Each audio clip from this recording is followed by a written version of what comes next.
Hello student, आशा करते हैं आप सभी की प्रिपरेशन काफ़ी अच्छी चल रही है और आप सभी बच्चे अपनी कैंपस जर्नी को लेके काफ़ी ज़्यादा एक्साइटेड हैं। और जब भी हम एक्साइटेड होते हैं हमसे कोई ना कोई गलतियां भी होती हैं, बट हमारे रहते कोई गलती हो ऐसा हो ही नहीं सकता।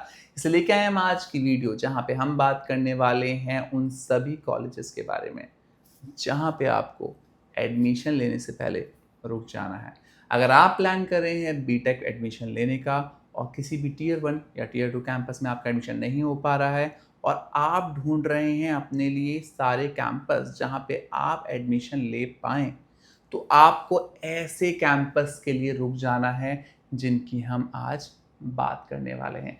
यानी कि शिक्षा नर्ड बताने वाला है आपको वो सारे कैंपस के बारे में जहाँ पे आपको एडमिशन लेने से पहले इन सभी बातों का ध्यान रखना है ताकि आप गलत जगह पहुंचकर पछताएं ना।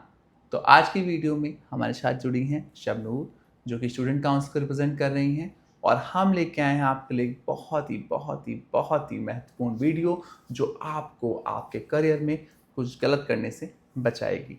बिना देरी के शुरू करते हैं आज की वीडियो और देते हैं आप सभी को बहुत सारी जानकारी।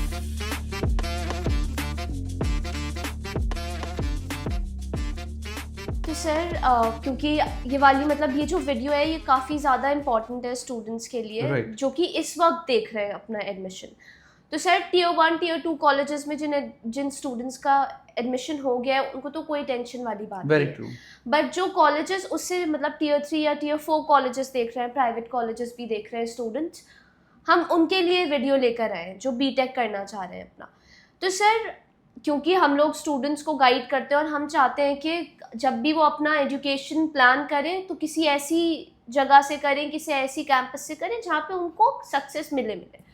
तो सर पहला मेरा मतलब मैं आपसे यही पूछना चाहूँगी कि जब ऐसे स्टूडेंट्स देख रहे होते हैं अपने लिए कॉलेजेस, तो आप उनको पहला पैरामीटर क्या देना चाहेंगे जो वो ज़रूर मतलब जिससे वो बच पाए या जो अपने ध्यान में रखें?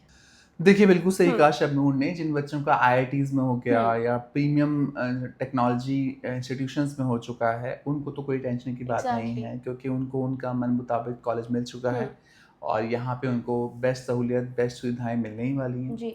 बट इस देश में मेजर चंक उन कॉलेजेस की तरफ जाता है जहाँ का नाम शायद से कई लोगों ने नहीं सुना होता, ट्रू। है ना?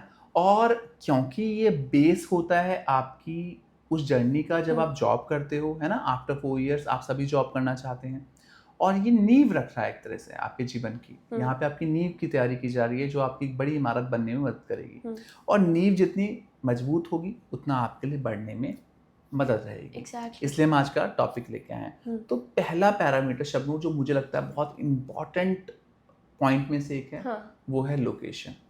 जब भी आप बीटेक की बात करें, आमतौर पे मैं देखता हूँ बच्चे अपने घर के आसपास एडमिशन ले लेते हैं कि जी हमें बड़े शहर में नहीं जाना, हमें ऐसे शहर में नहीं जाना जहाँ पे एक्सपोजर कुछ ज़्यादा ही हो, हमें बच्चे को दूर नहीं भेजना। यहीं पे हमारी सबसे बड़ी गलती हो जाती है। अगर आपको बड़ा कैंपस नहीं मिल पाया, आप टीयर 1 टीयर 2 कैंपस में नहीं जा पाए जहाँ पे एक अच्छी फैकल्टी और एक अच्छी टेक्नोलॉजी आपको सिखाई जा रही थी या अच्छी फैकल्टी आपको पढ़ा रही थी, तो आपको उस लेवल की फैकल्टी सिर्फ बड़े शहरों में देखने के लिए मिलेंगी। और क्योंकि बीटेक का प्रोग्राम कंप्लीटली एक ऐसा प्रोग्राम है जहाँ पे निरंतर सिलेबस का चेंज होना, निरंतर आपको वो पढ़ना जो मार्केट के हिसाब से पढ़ना ज़रूरी है, वो ज़रूरी है। उस सिचुएशन में आपको सिर्फ मेट्रो सिटी जहाँ पे एक फ्लेक्सिबिलिटी होती है, कंपनी के साथ इंटर्नशिप करने की, डिफरेंट सर्टिफिकेशंस करने की, साथ ही साथ आप कंपनी के लोगों से घिरे होते हो। वो कहते हैं ना कॉर्पोरेट से घिरे रहते हैं। तो कहीं ना कहीं आपको पता रहता है कि यार किस तरीके की चीज़ें मार्केट में नई चल रही है। वहीं अगर आप किसी रिमोट लोकेशन से पढ़ाई कर रहे हैं जहाँ पे उतना एक्सपोजर नहीं है जितना आपके लिए ज़रूरी था, तो वो एक डेंजरस सिचुएशन हो जाती है जिसके चलते बहुत बच्चे गलत कॉलेजेस का चुनाव कर लेते हैं। तो ये पॉइंट आप अगर ध्यान में रखेंगे तो आप ऐसी जगह जाने से बचेंगे जो शायद से आपके करियर में आपको आगे बढ़ने में मदद ना कर पाए।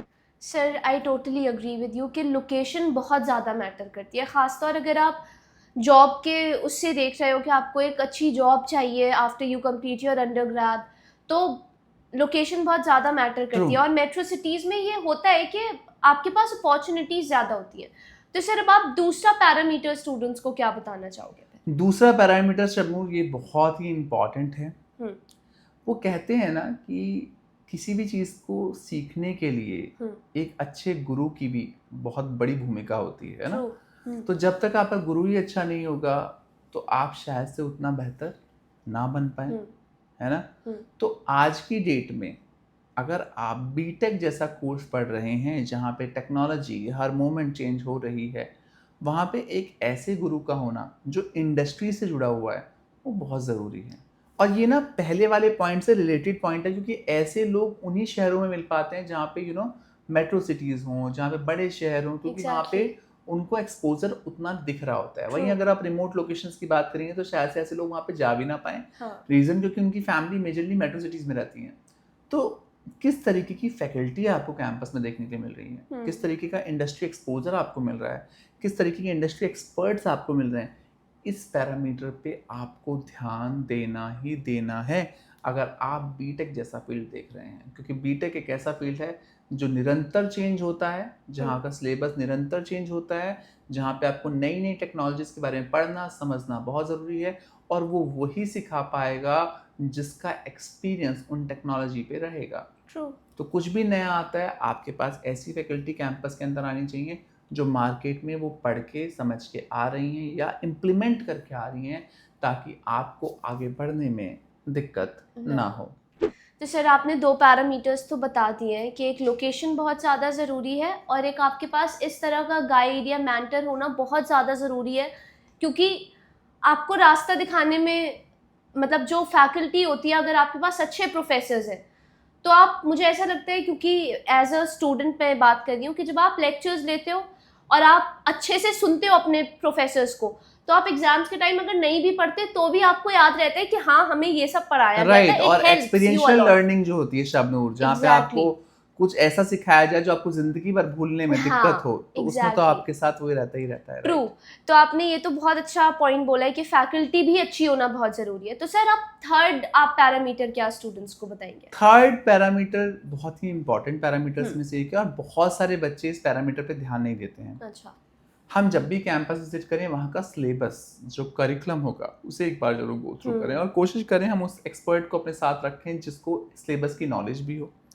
और वो आपको सलाह दे पाए कि किस तरीके से, क्या मेथोडोलॉजी इंस्टीट्यूशन यूज करेगा इन 4 सालों में, किस तरीके से आप आज के ज़माने में compete करने के लिए तैयार किए जाओगे, वो सारी मेथोडोलॉजी समझना, वो सारा करिकुलम देखना, वो सारा सर्टिफिकेशन और डिप्लोमा का निचोड़ समझना, ये बहुत इम्पॉर्टेंट है अगर आपको सही कैंपस में जाना है। क्योंकि आपको देखिए बड़े कैंपस नहीं मिल पाए हैं, तो जहाँ पे आप उन कैंपस को लेके समझौता कर रहे हैं, जो भी रिमेनिंग लेफ्ट ओवर ऑप्शंस हैं, तो आपको इस पैरामीटर पे तो ध्यान देना बहुत ज़रूरी है।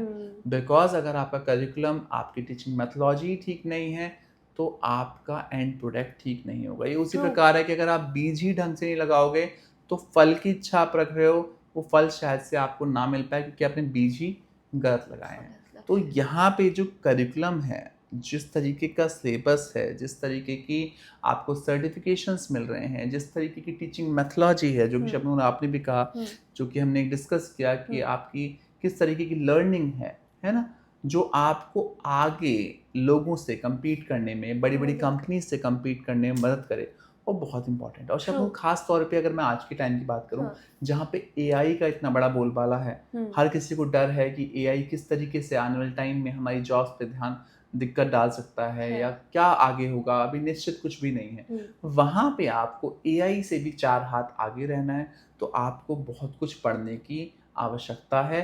और उसके लिए आप जिस भी इंस्टीट्यूशन पे, जिस भी यूनिवर्सिटी पे, जिस भी कॉलेज पे आप अपना फोकस कर रहे हैं, वहाँ का करिकुलम थॉरोली स्टडी करना और अकॉर्डिंगली आगे बढ़ना बहुत ज़रूरी है। तो सर 3 पैरामीटर्स तो आपने बता दिए हैं स्टूडेंट्स को, एंड आई टोटली अग्री कि वो तीनों ही इक्वली इम्पोर्टेंट है। तो सर अब आप 4th पैरामीटर स्टूडेंट्स को क्या बताना चाहेंगे? चौथा पैरामीटर भी ऐसा है जिसपे कई सारे बच्चे ध्यान नहीं देते, बट इम्पोर्टेंट पैरामीटर में से एक है। जो भी आप डिग्री लें उसकी क्या मान्यता है, कितना इंडस्ट्री उसे किस तरीके से एक्सेप्ट कर रही है जी। किस तरीके से उसे वर्ल्ड देख रहा है, कल को आप इंडिया के बाहर भी जॉब करें, बिकॉज बीटेक सीएस के बच्चे मेजरली वेस्ट कंट्रीज में जाते हैं, वेस्टर्न कंट्रीज में जाते हैं, या फिर हम गल्फ कंट्रीज की बात करें, दुबई की बात करें, कतर की बात करें, वहाँ भी कई बच्चे जाते हैं, बिकॉज वो एक ऐसे शहर हैं जो अभी ऊपर उठ रहे हैं, है ना।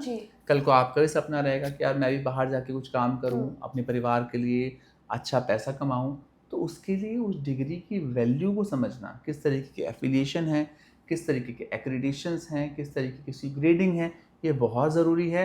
अदरवाइज़ आपको कल को शायद से ऐसा भी हो सकता है कोई कॉलेज जहाँ की डिग्री की वैल्यू ही नहीं है, मान्यता ही नहीं है, आप ऐसे कॉलेज में फंस जाओ। और लोग हंसेंगे सुन के अभी कि ऐसा तो होना नामुमकिन है, बट इस देश में बहुत डेटा कहता है हर साल 50,000 से ज़्यादा छात्र ऐसे कॉलेजेस में जाके फंस जाते हैं जहाँ पे एफिलिएशन और एक्रेडिटेशन की दिक्कत होती है।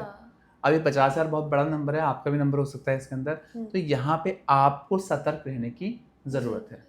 तो सर अब आप, क्योंकि ये 5th पैरामीटर है और लास्ट भी पैरामीटर है, हम जो स्टूडेंट्स को दे रहे हैं वो 5 पैरामीटर्स दे रहे हैं कि ये तो आप ज़रूरी देखो, तो सर अब आप लास्ट पैरामीटर कौन सा बताना चाहोगे? लास्ट पैरामीटर खास तौर पे उन बच्चों के लिए रहेगा जिनके लिए करो या मरो की स्थिति है लाइफ में, जिनको कुछ ना कुछ बड़ा करना ही करना है। 2 बातें हम इस पैरामीटर के लिए कहेंगे। कई सारे कॉलेजेस ऐसे हैं जहाँ पे 100% प्लेसमेंट की बात की जाती है, तो आपको प्लेसमेंट को समझना, किस तरीके से प्लेसमेंट होते हैं, CTC क्या होता है, आपकी इन हैंड सैलरी कैसे कैलकुलेट की जाती है, ये सब सीख के आगे रिसर्च करनी पड़ेगी। साथ ही साथ कई सारे कॉलेज ऐसे भी हैं जिनके पास पहला बैच होगा ये या दूसरा बैच होगा, ये बैच पास ही नहीं हुआ, तो आप उनसे अगर प्लेसमेंट रिकॉर्ड मांगोगे भी तो वो कहेंगे कि अब तुम्हारा नया कॉलेज है। तो वहाँ कैसे आपको चेक करना है? वहाँ आपको चेक करना है उनकी ट्रेनिंग एंड प्लेसमेंट ऑफिसर से बात करके, मिलके, उसकी क्वालिफिकेशंस को चेक करके, उसके एक्सपीरियंस को चेक करके, किस तरीके का एक्सपीरियंस उनके पास रहा है, किस तरीके से प्रीवियस बैकग्राउंड में उन्होंने किन कॉलेजेस में काम किया है, जिन कॉलेजेस के साथ उन्होंने प्लेसमेंट में उन्हें सपोर्ट किया है, वो डेटा आप निकाल सकते हैं, उनसे पर्सनली आप बात कर सकते हैं, बात करके समझ सकते हैं, आपको खुद समझ में आ जाएगा किस तरीके के कनेक्शंस उनके हैं और किस तरीके की लेगेसी आपके इंस्टीट्यूशन की है, वो भी बहुत इंपॉर्टेंट होता है। अगर वो कोई बड़ा ब्रांड है तो किस तरीके से काम कर रहा है, अगर वो कोई छोटा ब्रांड है तो उसने क्या किया है या क्या वो वादे कर रहा है, कितना ईजी है उन वादों को आगे बढ़ाना, और ये सब चीज़ों को क्लोजली मॉनिटर करना बहुत इंपॉर्टेंट है। तो प्लेसमेंट वाला मुद्दा तो मैं कहूँगा कि कई बच्चों के लिए इंपॉर्टेंट होता है, मेरे लिए भी इंपॉर्टेंट था, because I belong to a middle class family, जहाँ पे मेरे लिए भी दिक्कतें थी शुरुआत में, लेकिन मुझे कहीं ना कहीं वो लास्ट एजुकेशन थी, उसके साथ जॉब भी करनी थी। तो ये आपके साथ भी हो सकती है। तो प्लेसमेंट को लेके आप काफ़ी गौर से चीज़ों को लेके आगे बढ़ाइए ताकि आपको दिक्कत ना हो। आज की वीडियो में मैंने और शबनूर ने डिस्कस किए 5 ऐसे पॉइंट्स जिन्हें अगर आप ध्यान में रखते हैं तो आप बच सकते हैं अपनी ज़िंदगी के सबसे बुरे सपने से, यानी कि एक ऐसे कॉलेज में जाने से जो आपके लिए एक बहुत बुरा सपना हो सकता था। आशा करते हैं आज की वीडियो के माध्यम से हम आपके ज्ञान के चक्षु खोल पाए हैं और आपकी आंखें खोलते हुए आपको आगे बढ़ने में मदद भी कर पाए हैं। फिर भी अगर आपके मन में कोई डाउट है, क्वेरी है, शंका है, क्वेश्चन है, तो आप स्क्रीन पे दिए गए नंबर पे हमसे कांटेक्ट कर सकते हैं, हमारी टीम से जुड़ सकते हैं। हमारी टीम आपकी निरंतर सहायता करने की जरूरत पर तैयार रहती है। Thank you so much for watching us. Best of luck.